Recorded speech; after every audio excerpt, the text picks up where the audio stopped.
Assalamualaikum warahmatullahi wabarakatuh. Alhamdulillah, alhamdulillah alamin, wassalatu wassalamu ala sayyidil mursalin wa ala alihi wa sahbihi ajmain. Amma ba'du. Al-Fakir sebenarnya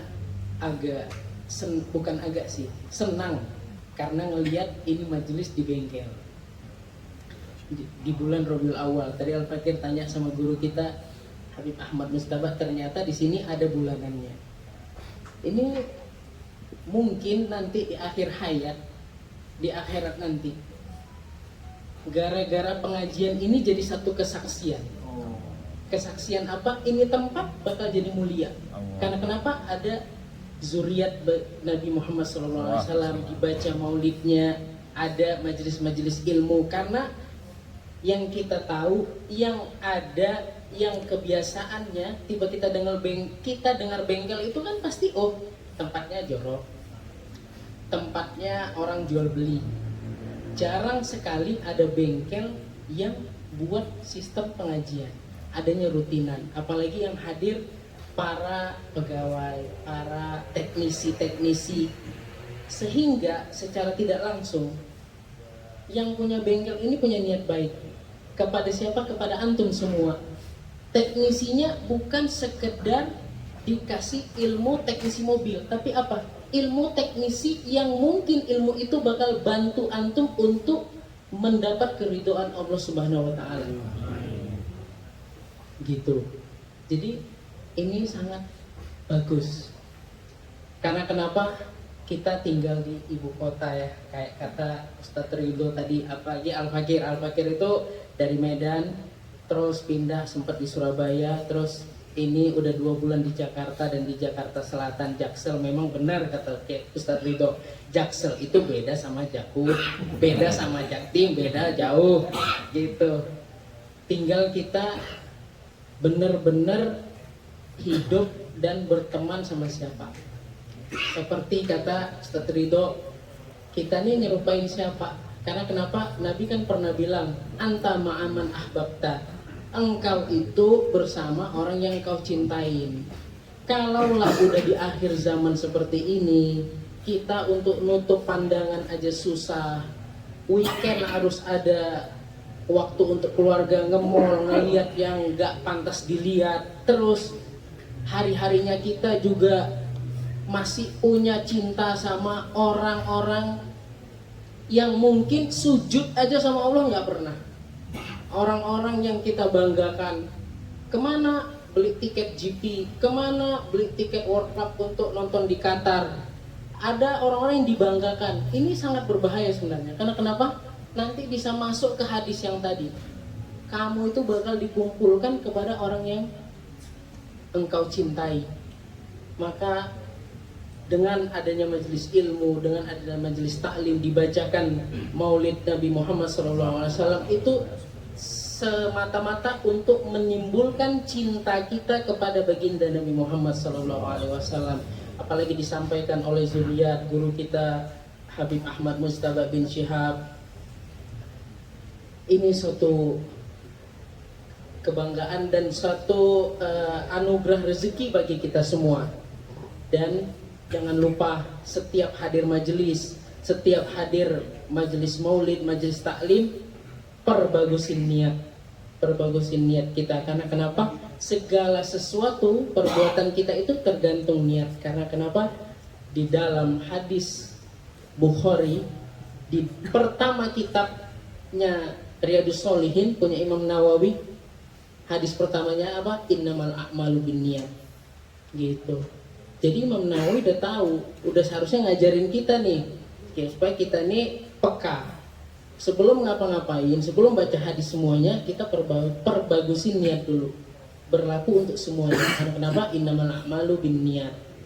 Segala sesuatu perbuatan, baik itu amal, itu tergantung akan niatnya. Perbagusin niat-niat kita, perbanyakin niat-niat kita. Niat hadir majelis, bisa niat silaturahmi, niat ketemu teman. Ini semakin banyak niatnya kita, semakin banyak hisab, semakin banyak perhitungan pahala yang kita dapat. Begitu juga perbuatan-perbuatan sehari-hari kita. Mungkin ada contoh paling gampangnya adalah perbuatan yang mungkin ini perbuatan mubah, seperti para pegawai niat pergi kerja, jangan cuma niat pergi kerja, niat untuk kasih rezeki istri, kasih rezeki anak. Nanti ada sisa kita bisa kasih infak atau sedekah di masjid-masjid. Perbanyakin niat. Mungkin ini hari-hari kita pergi kerja tapi nggak punya niat, sayang dong, rugi. Dengan adanya niat, bagusnya niat, sehingga perkara yang mubah menjadi dapat pahala, menjadi dapat sunnah baginda Nabi Muhammad SAW. Mudah-mudahan pertemuan kita dipandang oleh baginda Nabi Muhammad SAW. Assalamualaikum warahmatullahi wabarakatuh. Jazakumullah Habib. Alhamdulillah, ahlan wa sahlan juga kepada Ustadz Tri, gurunya Bang Nanda nih, Masya Allah. Cuman nggak mau di depan. Beliau ini alumni Lydia dulunya. Jadi orang-orang kalau ilmunya makin tinggi emang pada senang tawadhu, Masya Allah. Ahlan Ustadz, Masya Allah. Untuk berikutnya kita sampaikan kepada guru kita, Insya Allah, Ustadzuna Sayyidil Habib Ahmad Mujtaba bin Syahab, untuk tema kali ini yang berjudul Cahaya Kasih Sayang Sang Kekasih Allah Baginda Nabi Muhammad Rasulullah Sallallahu Alaihi Wasallam. Karena menjelang berakhirnya bulan Rabiul Awal nih, sedih kita, Masya Allah, bulan yang penuh hari-hari dengan maulid Nabi, Masya Allah. Maka Insya Allah kita semua dapat berkahnya, dapat ganjaran daripada Allah Subhanahu Wa Taala dan Rasulullah SAW meridho, senang melihat kita semua, Insya Allah. Insya Allah Habib Murad, Masya Allah.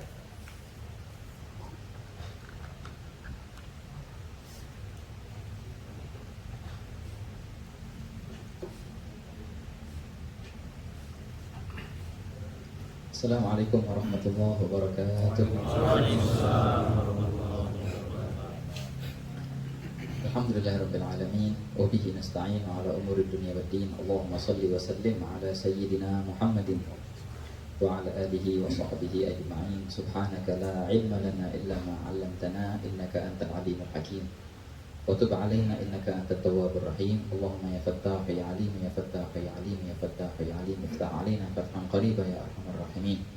Allahumma la sahla illa ma ja'altahu sahla wa anta taj'alul hazana idza syi'ta sahla. Allahumma sahhil lana hifdzal 'ulum wa hab lana wasi'atil fuhum bi jahi nabiyyikal ma'sum sallallahu alaihi wasallam. Allahumma inna nas'aluka al-'ilma ladunni wal mashrab as-safi al-haniya wa hab ya ghani. Alhamdulillah, senantiasa puja dan puji syukur senantiasa kita haturkan kehadirat Allah Subhanahu wa taala atas limpahan nikmatnya, limpahan hidayah dan taufiknya, dan nikmat yang Masya Allah sekarang kita lagi nimbrung di situ adalah nikmat duduknya kita di tempat yang sedang berbangga atas adanya kita di atasnya, tempat yang dia senang karena dia dibuat untuk berzikir kepada Allah, untuk berselawat kepada Nabi Muhammad SAW, untuk mengkaji daripada warisan Rasulullah SAW. Alhamdulillah ala hadhihi ni'mah. Jadi Masya Allah ikhwan, sebenarnya Masya Allah sudah luar biasa yang kita dengarkan dari teman-teman kita, dari Mas Edo, Ustaz Ridho, Habib Muhajir, yang indah sekali ikhwan, benar-benar indah apa yang tadi dikatakan oleh Mas Edo pertama kali, bahwasanya ada namanya dunia yang kita putus dari dunia, disconnected dari mana? Dari alam yang sibuk kita di situ gitu. Setiap hari kita dihantui dengan pikiran dunia, tapi ada loh alam justru kita hilang. Dan ketika kita terputus hubungan dari alam fana, alam dunia, maka langsung kita nyambung dengan alam yang baga, dengan Allah Subhanahu wa taala. Ini kawan, sungguh kita perlu dan sangat berhajat untuk mendapatkan momen-momen seperti itu. Setidaknya ada sehari untuk kita bisa duduk sama Allah Ta'ala. Kalau seandainya kita nggak sempat untuk bisa pergi ke Tarim sana, untuk mencoba alam yang luar biasa indah itu, setidaknya adalah kita luangkan dari 24 jam kita itu beberapa menit untuk Allah Ta'ala. Indah sangat ketika engkau berdoa dengan Allah Ta'ala, ketika engkau berzikir, kemudian engkau luangkan waktu lagi untuk Rasulullah SAW. Engkau bersalawat kepada baginda SAW dan berusaha untuk membayangkan sosok yang mulia dan bagaimana perangainya, mencoba untuk kita putus hubungan dari dunia hanya sementara, walaupun setengah jam atau beberapa menit. Yang pernah kita bahas pada pertemuan lalu, indah kalau seandainya kita ini berduaan nih sama Allah Ta'ala, berduaan sama khayalan Rasulullah SAW, begitu. Bermesraan dengan Allah, bermesraan dengan khayalan Rasulullah SAW. Sangat indah ya ikhwan. Rasulullah itu indah ya ikhwan. Menghayalkan Rasulullah aja indah, apalagi bersama Rasulullah SAW. Menghayalkan sosok yang mulia, membaca tentang cerita Rasulullah itu indah luar biasa. Membaca rahmatnya. Lalu bagaimana gerangan kalau seandainya emang kita sempat berdoa dengan Nabi Muhammad SAW? Itulah nikmat yang terbesar. Ada seorang sahabat yang bernama Ga'ga' bin Arab At-Tamimi. Dia katakan, wahai Ga'ga', ceritakanlah kepada kami perihal syurga, sehingga kami bisa lebih giat lagi untuk beribadah, bisa lebih pengen untuk masuk syurga. Apa sih syurga itu kayak gimana? Kayak gimana nikmatnya? Nah, dia menjawab dengan jawaban yang singkat dan padat dan luar biasa. Katanya, tahu nggak sifat yang paling enak di surga ada apaan? Karena ada Rasulullah di dalamnya. Sifat dunia yang sifat surga yang paling tinggi. Karena itu tempat tinggal Rasulullah. Jadi nggak nyebutin tuh, ada bidadari, ada istana, ada ini, ada itu. Dan semua itu tak berarti kalau Rasulullah nggak di situ. Ketika Rasulullah ada di situ, maka indahlah surga itu. Berpihak Rasulullah. Nah, mereka orang yang telah merasakan kebersamaan dengan Rasulullah SAW, pasti akan merindukan itu ya Pak. Pengen sama Rasulullah terus. Karena mereka sudah melihat dan sudah mencicipi. La ya'rifu syauq illa man yukabiduhu wa la sababata illa man yu'aniha. Jadi luar biasa iman, coba. Ya, sekali-kali coba lah. Kita udah berapa ya umur kita, ada yang 20-an, ada 30-an, 40-an, tapi belum pernah kita bermesraan dengan Allah, ya kan? Belum pernah kita bermesraan dengan Rasulullah, walaupun dengan khayalannya. Ya kan? Sebagian solihin berkata, wahai baginda, ketika khayalanmu lewat di hadapanku, khayalan, bukan sosok khayalan. Ketika khayalanmu lewat di hadapanku, sudah na'am sarataitu man ahwa fa'arragani wal hubbu ya'taridul ladzati bil alami. Dalam qasidah Burdah diceritakan oleh Imam Busiri, dia mengingkari perihal yang terjadi pada dirinya. Ada apa? Dia kayak ngomong di kaca gitu. Ada apa gerangan dirimu sekarang? Aku melihat engkau menangis tak henti-henti. Ada apa gerangan hatimu? Aku berusaha untuk menyadarkan, tapi engkau malah lebih tak sadar. Apa yang terjadi sebenarnya pada dirimu ini? Makin lama makin menggila. Kemudian dia menjawab atas pertanyaan yang diajukan ke dirinya. Gal, betul, semua itu terjadi karena apa? Na'am sarataitu man ahwa. Semua itu terjadi gara-gara khayalan sang kekasih lewat di hadapanku. Kau melihat keadaanku sekarang bagaimana? Gak nafsu makan, jadi kurus, gak bisa tidur, nangis terus, bahkan bukan cuma air mata, sampai darah dicucurkan. Semua itu karena khayalan sang kekasih ketika lewat di hadapanku. Dan memang dikatakan wal hubbu ya'taridul ladzati bil alami. Dan yang namanya cinta itu senantiasa tercampur dengan kepedihan. Tercampur dengan kepedihan. Itu baru cinta. Kalau orang merasa pedih, merasa perih dalam cintanya, wah, saat itu juga dia betul-betul merasakan nikmat cinta itu. Kalau orang masih cuma ngomong, aku cinta, tapi belum merasakan perihnya cinta, belum cinta.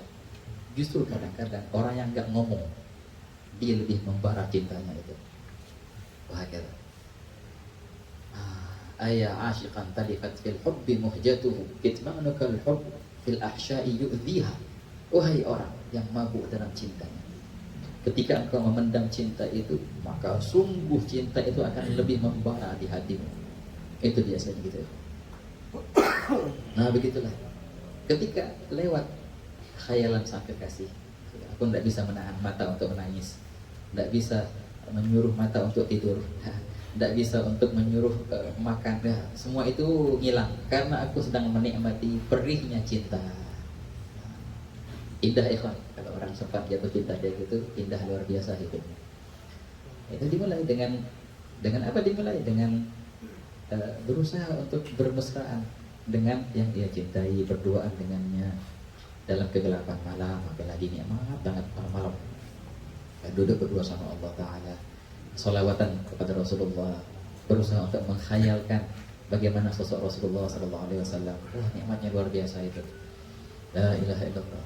Makanya kalau dalam bahasa yang lebih kasarnya apa kita utarakan, kita pacaran sama Allah Ta'ala. Pernah nggak pacaran sama Allah? Curhatan sama Allah gitu.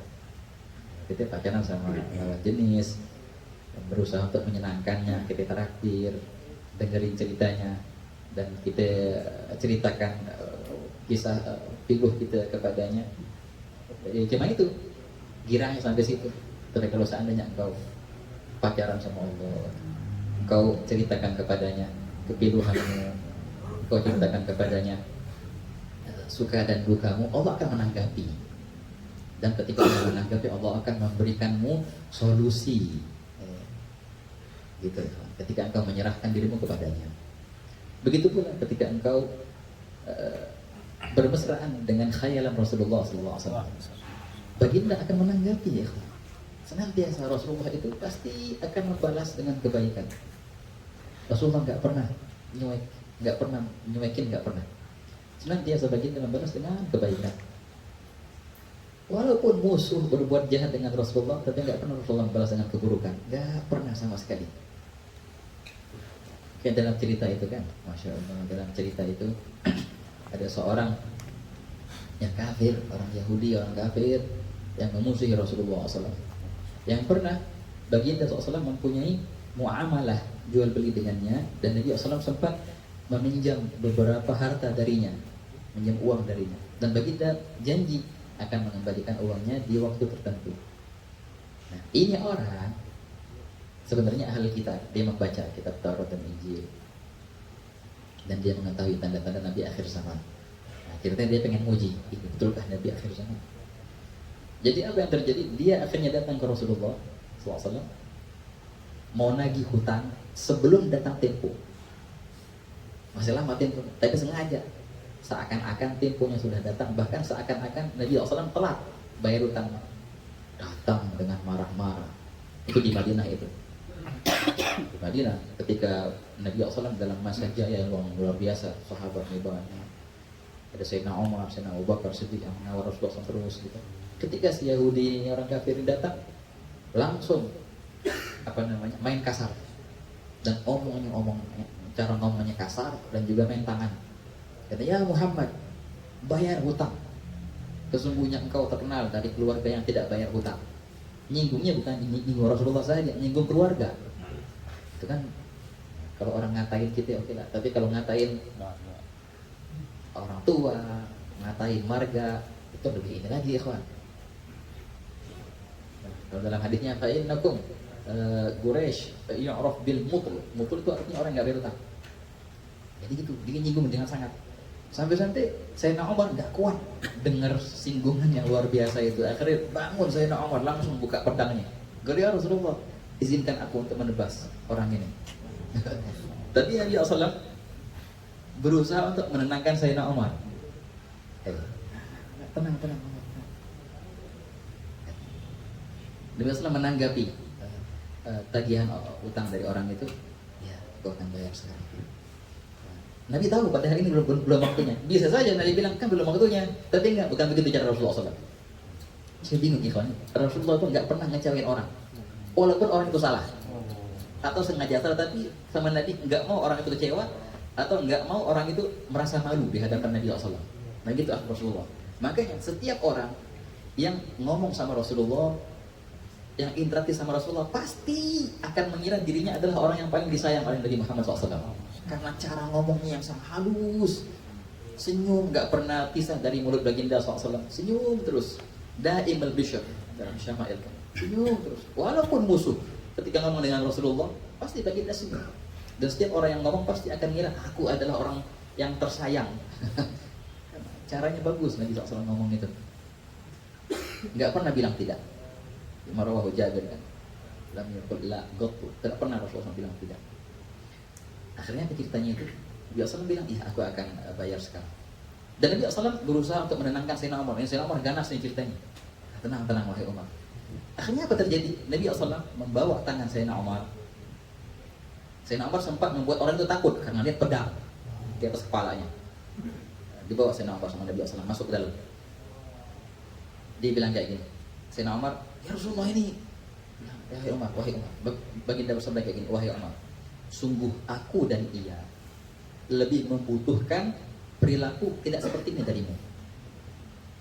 Aku butuh untuk engkau anjurkanku untuk membayar utangnya, dan sungguh dia butuh nasihatmu untuk halus dalam menagih utang.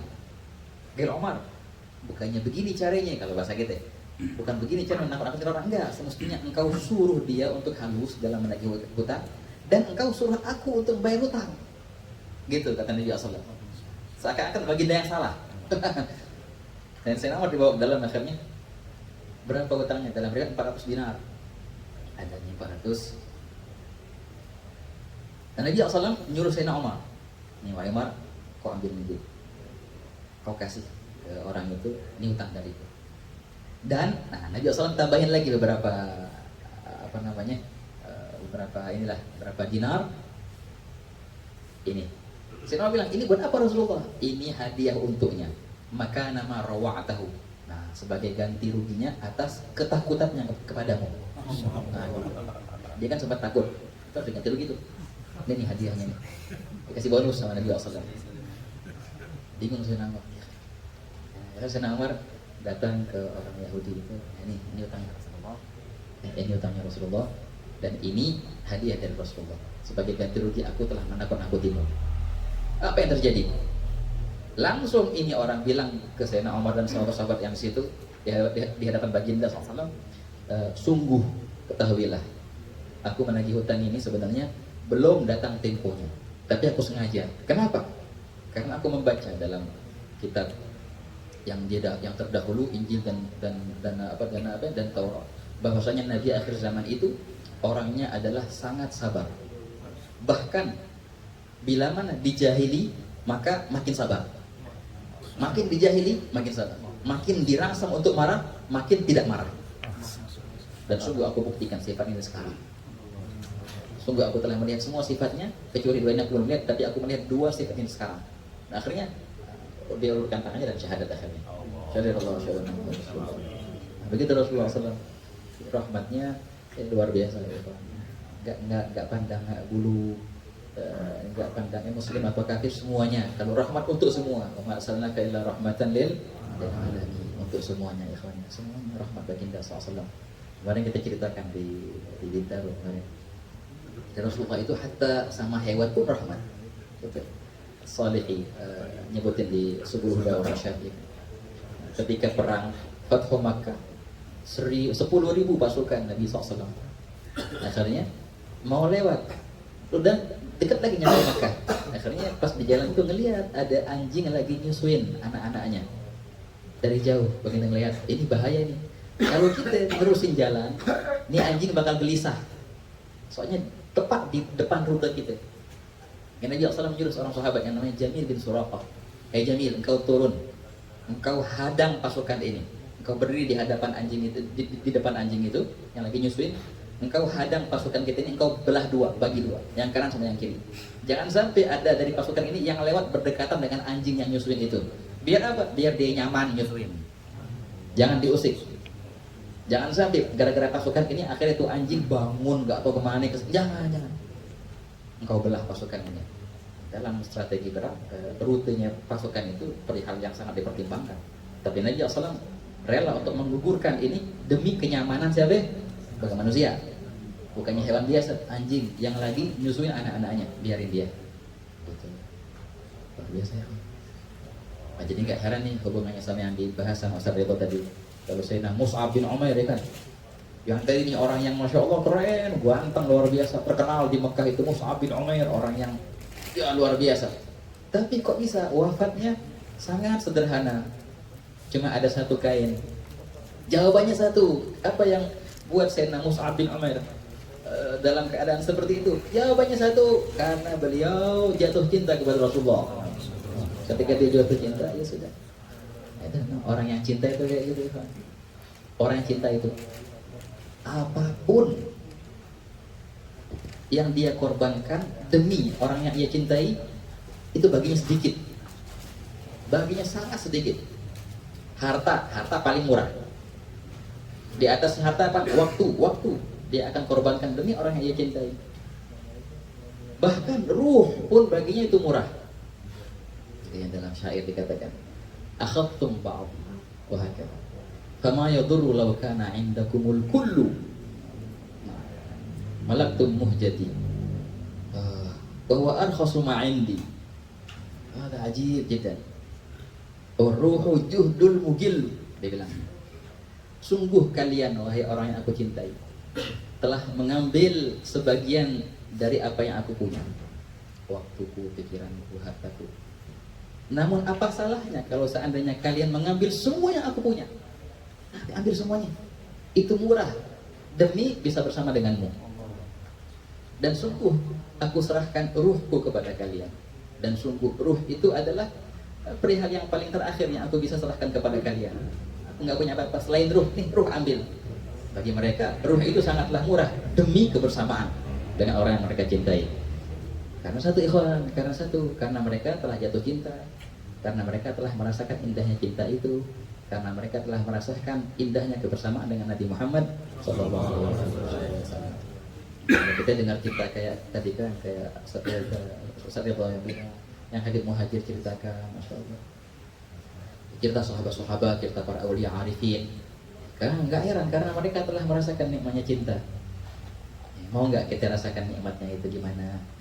Nggak harus begini. Mulai dengan coba berduaan dengan orang yang kita cintai, walaupun hanya dengan khayalan sahaja. Berduaan dengan khayalan Rasulullah, pas salawat sama Rasulullah, berusaha untuk membayangkan Rasulullah SAW, bagaimana sosoknya, baca sejarah Rasulullah SAW, bagaimana rahmatnya. Berdoa dengan Allah Ta'ala dalam kegelapan malam, berdoa, curhat sama Allah Ta'ala. Oh demi Allah ikhwan, kalau anda sudah cobain, walau sekali dua kali, bakal ketagihan dan bakal sadar bahwasanya kita setiap hari berenang di lumpur yang sangat kokoh. Berarti di dunia ini, berarti benar dunia itu, benar sih dunia itu nyumpokin. Baru kita akan bakal paham, oh berarti emang enak kalau putus hubungan sama dunia. Bukan karena apa, karena emang nikmatnya hubungan sama Allah Subhanahu wa Ta'ala.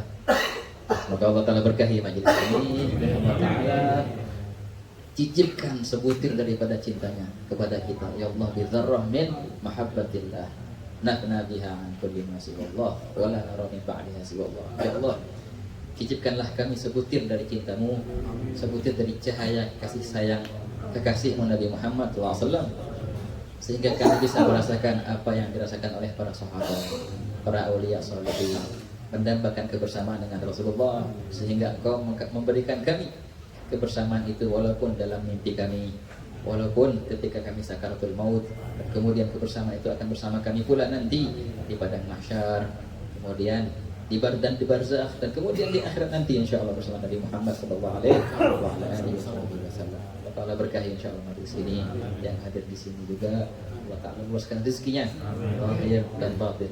Allah Ta'ala jauhkan dari segala bahaya, dari segala malapetaka, dan Allah Ta'ala bukakan pintu rahmat, inayah dan hidayahnya. Allah Ta'ala hilangkan segala penghalang antara kita dengan Nabi Muhammad SAW, hilangkan penghalang antara kita dengan Allah Ta'ala. Semoga Allah Ta'ala jadikan hati Rasulullah rindu kepada kita insyaallah. Amin ya rabbal alamin.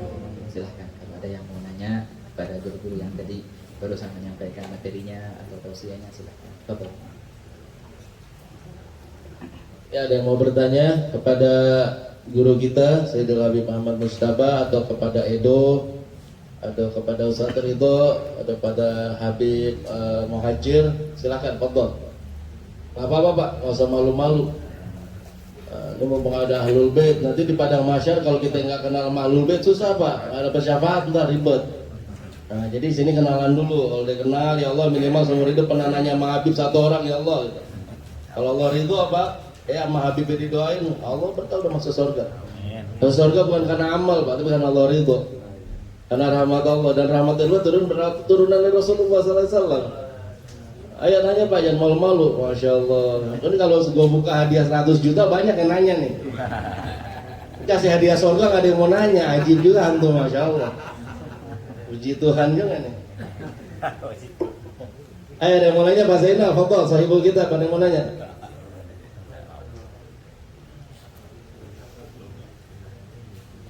San, ada yang mau nanya? Ustaz Bustami, Arman, ada yang mau nanya Arman? Semuanya ke Bang Edo aja. Oh, ada fadhal. Kayaknya tertarik banget dengan kondisi tarik itu kayak apa sih, boleh digambarkan nggak sih Bang, kayak apa sih suasananya atau gimana, ada orang ronda enggak gitu? Ada orang apa? Orang ronda di Syafling bawain sahur gitu. Awal tadi, cerita di sana hari-hari ngapain? Iya kan. Hari-hari nggak ada mall kan, nggak ada Iya. mall. Hari-hari ngapain? Itu ngapain lagi tarik gitu? Iya, sampai bisa pindah itu frekuensi Healing, gitu. kalau kata anak sekarang healing. Iya benar healing. Healing yang beneran. Yang bisa jawab dengan lengkap bukan Habib bisa bayang. Udah lama di sana saya baru sekarang. Ya alhamdulillah guru-guru kita semua belum ditarik. Jadi bebas mau nanya mana. Udah ditanya nanti. Siap.